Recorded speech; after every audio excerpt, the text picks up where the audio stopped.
All right, now to our next conversation. Now we're moving on to Namibia. Now we see they've sworn in a new president, the first female president.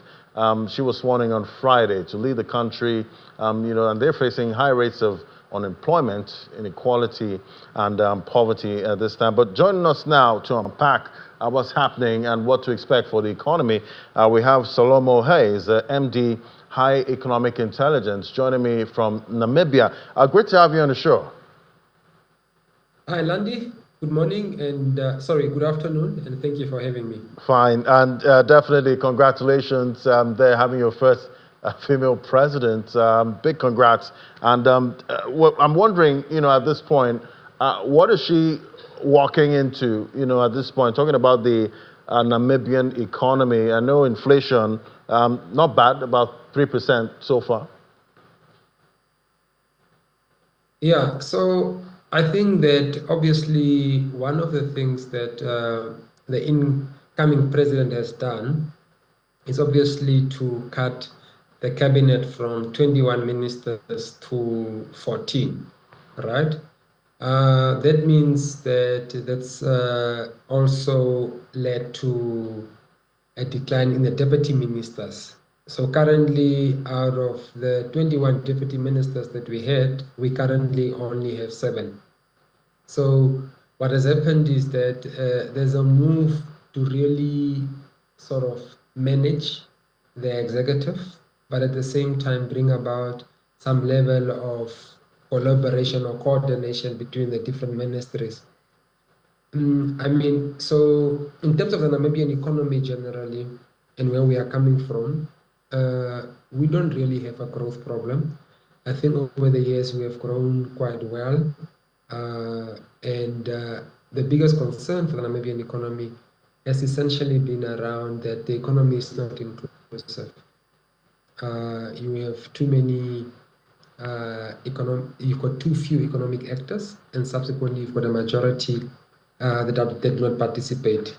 What this then means is that you have huge unemployment rates, you have high poverty levels, and then you have inequality between high inequality between the rich and the poor. So the president was trying to see how does she bridge the gap. There's an implementation plan that speaks to 7 pillars, and amongst those pillars, obviously agriculture, is a big component thereof. And as part of perhaps being a labor-intensive sector, there's a move then to deal with the unemployment rate in that context.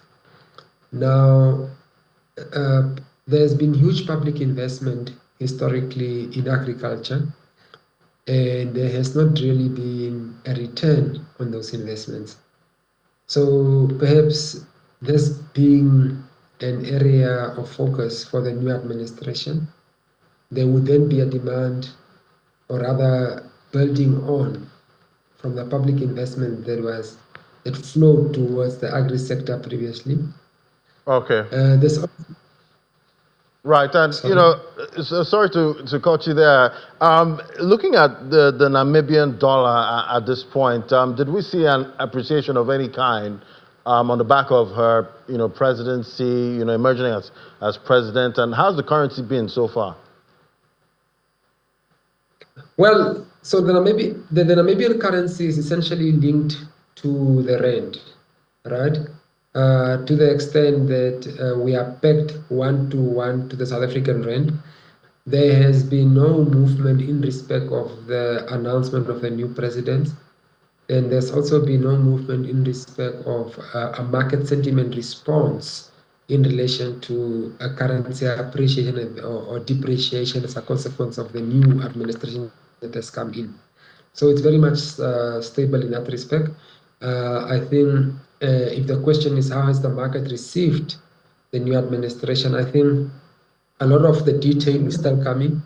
I've spoken about the emergence or the convergence of different ministries, and that would mean that there's still going to be some level of alignment between the different SOEs, the state-owned enterprises, in terms of their reporting lines and mandates. So, for instance, the Ministry of Trade and Industry is now the Ministry of Trade and International Relations, right? The industry part has moved to the Ministry of Mines and Energy. So, oil and gas would directly fall under the minister, under the presidency, under the president's office. Okay. So there's a lot of sort of reorganization. So the market has not really sort of put out a signal to say how this news has been received at this stage. Okay. But generally, in terms of the currency, you would not see a huge ramp as a consequence of that. All right, I guess there's so much to look out for at this time. We'll be tracking to see how the markets react generally to this new presidency. Thank you so much, Salomo Hayes, the MD, High Economic Intelligence. Thank you for joining me right here, and I'll see you again sometime.